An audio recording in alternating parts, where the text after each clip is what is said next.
Assalamualaikum warahmatullahi wabarakatuh.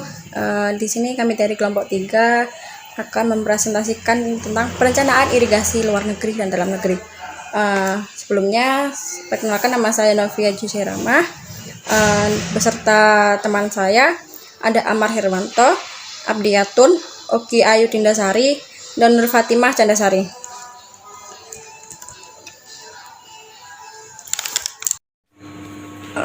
Baik, selanjutnya adalah pendahuluan. Irigasi atau pengairan merupakan penyediaan dan pengaturan air dalam menunjang proses produksi pertanian dari sumber air ke daerah yang memerlukan serta mendistribusikan secara teknis dan sistematis. Oleh karena itu, dibutuhkan pembuatan bangunan dan jaringan saluran irigasi untuk membawa dan membagi secara teratur. Ada beberapa macam perencanaan irigasi dalam negeri dan di luar negeri. Antaranya akan dijelaskan oleh teman saya. Baik, untuk selanjutnya adalah irigasi di dalam negeri. Untuk contoh irigasi dalam negeri kami mengambil 2 contoh, yaitu sumur renteng dan juga sumur bor. Yang pertama adalah sumur renteng. Apa sih itu sumur renteng? Nah, sumur renteng ini biasanya ditempatkan atau dibuat di daerah yang memiliki tanah yang bertekstur pasir. Karena kalau tanah yang bertekstur pasir, ketika air datang, baik itu dari hujan maupun dari yang lainnya, itu air akan langsung lolos dengan mudah. Jadi tidak ada serapan air di situ. Maka dari itu dibuatlah sumur renteng yang ditempatkan di dalam tanah tersebut. Untuk sumur renteng sendiri biasanya mengandalkan air hujan memang. Bisa juga kita airi sendiri dengan air bawah tanah atau air yang ada, mungkin dari sungai juga bisa. Nah, untuk bagian dari sumur renteng, yaitu biasanya terdiri dari plat beton, lalu dindingnya biasanya terbuat dari plengsengan batu atau beton, dengan di bawahnya itu ada ijuk dan juga pecahan batu ukuran kurang lebih 20 cm sampai 30 cm. Nah, untuk sumur renteng sendiri terhubung ke bak penampungan yang lainnya melalui pipa-pipa silinder atau talang air, seperti itu. Selanjutnya adalah sumur bor. Sumur bor ini mungkin kita semua sudah mengetahui apa itu sumur bor. Nah, sumur bor sendiri biasanya terdapat di daerah yang minim air atau kekurangan air.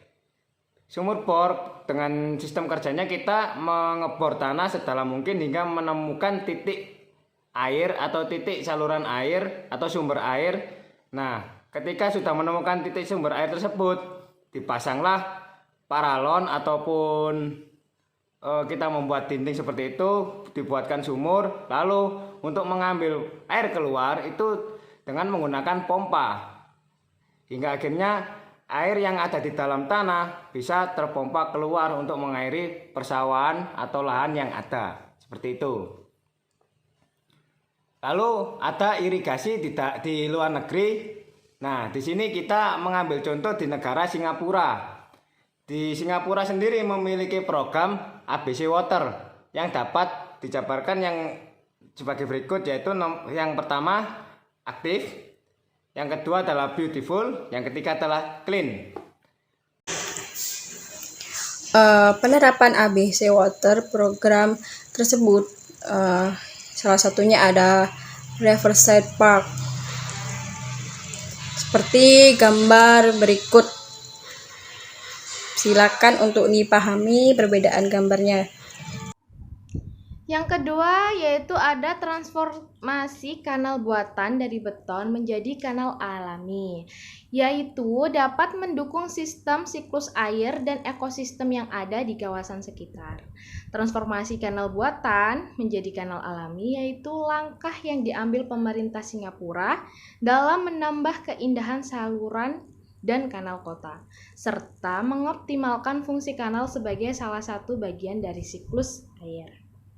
Yang kedua ada contoh dari Amerika Serikat, yaitu memiliki konsep infrastruktur hijau yang dikembangkan oleh the United States Environmental Protection Agency, yaitu EPA, yang mengaplikasikannya pada manajemen penanganan limpasan air hujan atau juga dapat disebut dengan runoff, yang menggunakan sistem alami yang ada. atau melakukan rekayasa sistem untuk meniru kondisi alami.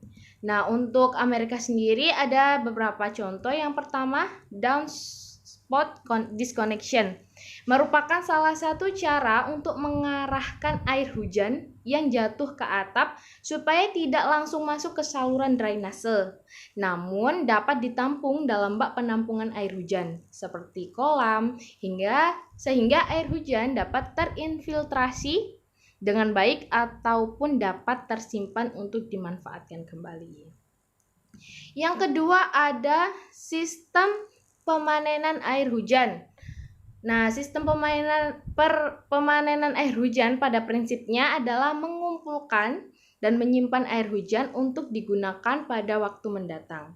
Sistem ini dapat diaplikasikan di daerah yang kering dengan pasokan air yang terbatas. Yang ketiga, yaitu bioretensi atau bioinfiltrasi, merupakan cekungan dangkalan yang bervegetasi yang dapat mengumpulkan dan menyerap limpasan dari atap. Bioretensi ini berfungsi meniru proses dari hidrologi alami dengan infiltrasi dan evapotranspirasi yang dapat berjalan seperti kondisi alami. Bioretensi dapat diterapkan di hampir setiap tempat yang membutuhkan suatu area yang tidak tertutup. Selanjutnya perangkat lunak sistem informasi geografi. Sebuah software GIS harus menyediakan fungsi dan tool yang mampu melakukan penyimpanan data, analisis, dan menampilkan informasi geografis. Dengan demikian, elemen yang harus terdapat dalam komponen software GIS adalah yang pertama, tool untuk melakukan input dan transformasi data geografis. Yang kedua, sistem manajemen basis data atau DBMS. Yang ketiga, tools yang mendukung query geografis, analis, dan visualisasi. Yang terakhir, Graphical User Interface atau GUI untuk mempermudahkan akses pada tool geografis.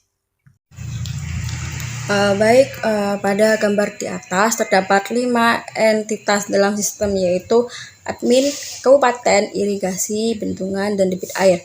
Adapun aturan bisnis yang digunakan adalah sebagai berikut. 1. Bendungan dapat terhubung ke beberapa saluran irigasi. 2. Satu saluran irigasi memiliki satu volume debit air. Dan 3. Admin berhak menginputkan lokasi bendungan, saluran irigasi, dan detail nama lokasi.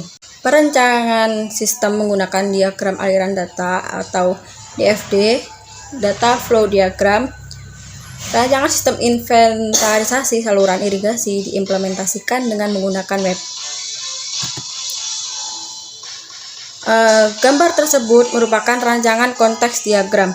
Entitas luar admin bertugas untuk mengelola sistem, sedangkan entitas luar user dapat menggunakan sistem untuk melakukan visualisasi peta saluran irigasi.